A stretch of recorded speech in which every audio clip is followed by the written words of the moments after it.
رامي رامي، يخرب بيتك يخرب بيت فقرك يا شيخ، نايم ليه هنا وادور عليك انا. هلا، عامل ايه ابو امو؟ ازيك يا رماح؟ ايه اخبارك؟ عامل ايه؟ الله العظيم. المهم انا طيارتي بعد شهر مسافر على ليبيا. ما تسافر، انت جيت صحيح من النوم عشان تسافر على ليبيا. يا عم اصبر خذ كلامي الاول. يا انت معناها 10 دقائق. المهم عايز اخطب انا. عايز تربرب على راسك، تخطب مين؟ عايز اخطب بنت الحاج بهلول. يا المرار، لفيت البلد كلها لقيت شبه بهلول. طب ما احبها اصلا انا وعاوزها. هتحبها؟ طب وانت كد بهلول يا ابو العام؟ كده يا عم انا. زين كده.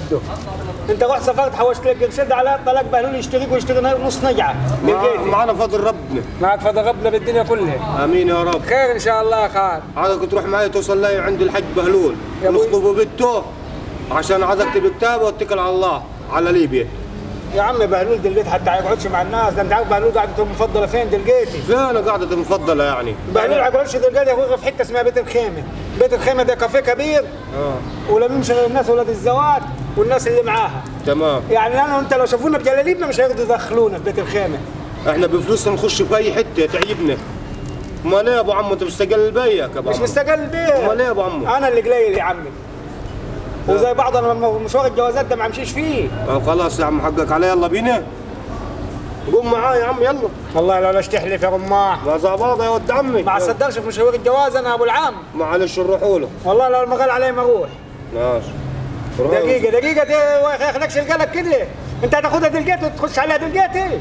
ما لسه هنشوفوه. ما عايز اخلص نفسي يا ابو عمو انا. خلص نفسك؟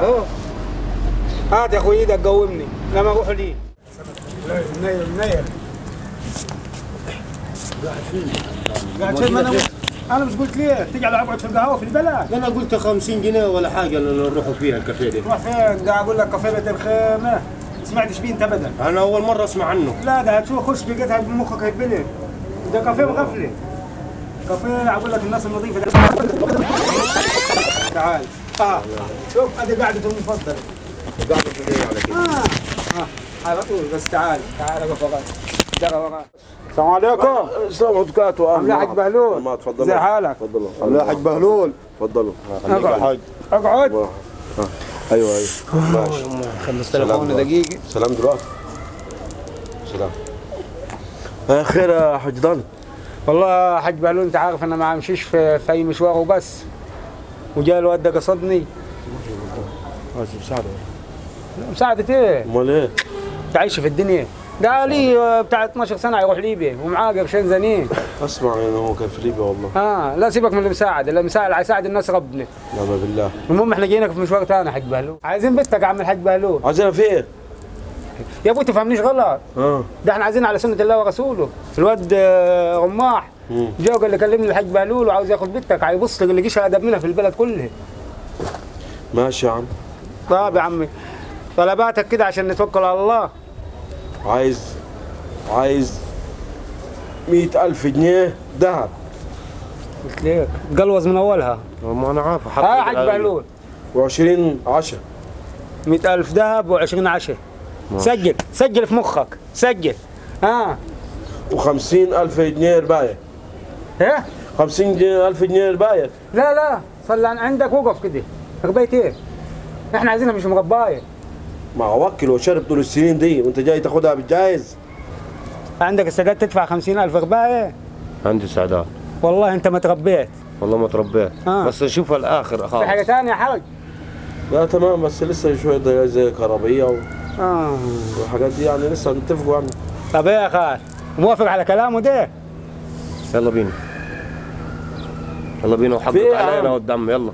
انا مش مرباي. والله احنا مش متربين اساسا، احنا لقينا له الراجل. لما انت جيت خدتني قلقت منام وتعال روح لبهلول. ما فيش يا عم نزل رجلك هتتجوز علينا على ايه؟ هتتجوز على ايه؟ الدنيا غليت يا راجل. ده اللي معاه بنتي لكلكها باي حاجه وكفانا هتلقى عقف يوكلها. عقف؟ بعد كتير ايه؟ لا كتير. انت تجي تخطب الناس كده. والله انا مربي اللي جيت معاك وتقول لي رضينا بالهم والهم ما رضي بينا. لا اول ما بينا حدان. اول ما قاعد قال حد قال رجل على رجل. غبايه وعشاء وتجيب له واحد عبيط عايز يتجوز بنتي. عبيط ايه يا راجل؟ يا عم يلا يا عم روح يلا شوف واحد الناس تسهل مع بعضيها كده. التقيل عليك يا عم شوف لك وخفيف واحد عليك. يكون كناس ولا يا حاجه. روح انا ما وسعت معاه. ده بالصلاة على النبي قاعد في بيت الخيمة. عارف دخلت بيت الخيمة بفلوس. خليك قاعد يا حاج. لا قاعد يا عم. اطلع بنتك معاه. اطلع تيجي اطلع قبل ما اطلع. يلا امشي يا راجل استقرب. هتبور. تبور لا كثير. خليها تبور. لا، خليه لا، قاعد كتير جنبيك. يا عم. هاتها قاعدها جنبيك هنا في بيت الخيمة. يلا يلا.